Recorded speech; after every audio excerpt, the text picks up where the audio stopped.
Hello everyone.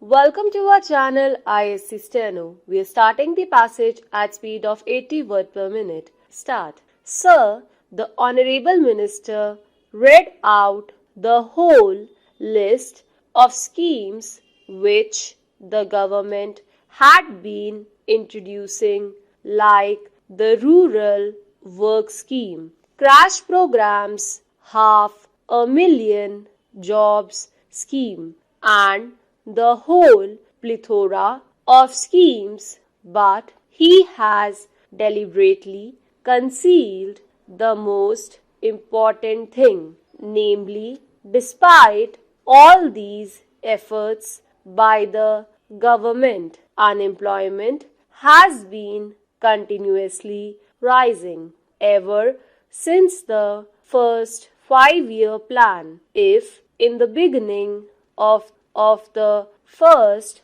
5-year plan, unemployment totaled 33 lakhs. Now it is anywhere near 400 lakhs, plus 30% of the population who are in a state of disguised unemployment. Unemployment problem is continuously getting aggravated despite all the crash programs, despite all the rural works program that have been undertaken so far. I am tempted to say this because the Honorable Minister has deliberately used the details of the various schemes of the government only to conceal the main point, that the government has utterly failed to solve the problem of unemployment. Whatever they have done has been a drop in the ocean, and the unemployment problem continues to be aggravated. You may be putting a few crores of rupees here and there in the name of solving unemployment problem, but in fact whatever money you have put in the unemployment schemes has been frittered away by private hungry contractors and political workers of the ruling at the local level. They have been misusing the funds rather than creating assets. I would like the Honorable Minister, for example, to tell the House, out of the total investments you have made for the crash programs, for the rural works programs, how much percentage of the total outlay has been spent on productive assets.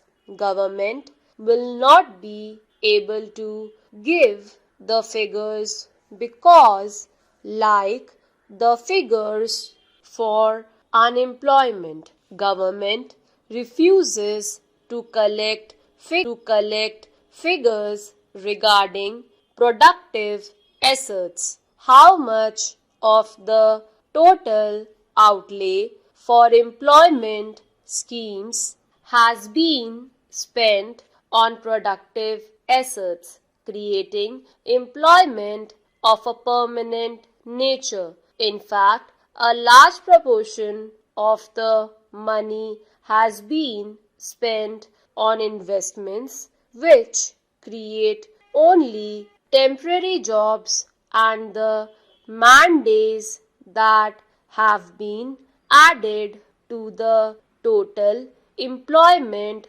figures are only temporary in nature, even if they are real. Mr. Vice Chairman, Sir, the Honorable Minister said that the proposal of the mover of this bill, namely, in case government is unable to provide employment, it is duty bound to pay unemployment allowance cannot be accepted. The main reason put forward by the Honorable Minister is that investment should be used in productive schemes and not for giving doles. That was one of his arguments. He said that because of the resource position, the government could not utilize their limited resources for unemployment allowance because the implications would be too large. Large amounts of money will be needed for such a scheme. He also said in his characteristic fashion that if unemployment allowance is given, it will add to the inflationary pressure. I fail to understand his logic because unemployment allowance can add to inflationary pressure only in a situation where such have been created by deficit financing or in a situation where unemployment allowance is given without commensurate development activity. It is true that in a period of inflation, in a period of economic stagnation as we are having today, any disbursement of money from deficit financing will add to inflation. The mover of the motion or anybody else did not demand such an allowance to be distributed.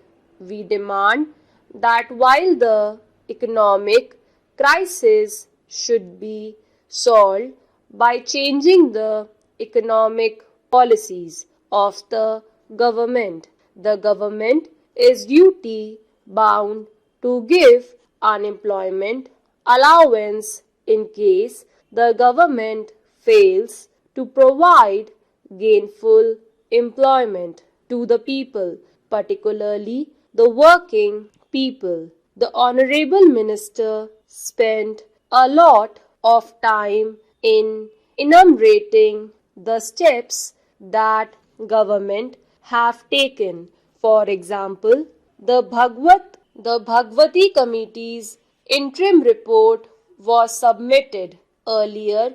An interministerial group report was submitted and the final report was submitted in May 1993. Then another interministerial group was formed by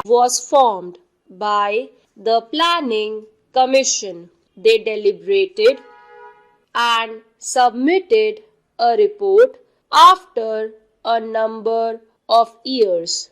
Interim reports, final reports, interministerial groups, reports, and reports galore, but no action. Why is that despite the Dantwala Committee's recommendations, concrete figures have not been collected regarding unemployment? Because the government knows that if the practice of making estimate of our unemployment, which was there till the end of the third plan, was continued, people would rise in revolt because this government is incapable of providing gainful employment. Plan after plan, year after year, the additional labor force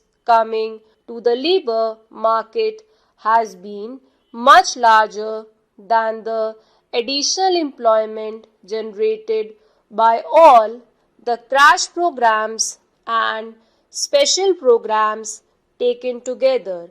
Let the minister have the courage to contradict me. Is the minister prepared to assert that the new jobs created every year are equal to or more than the additional labor force? He would not be able to say that. Stop.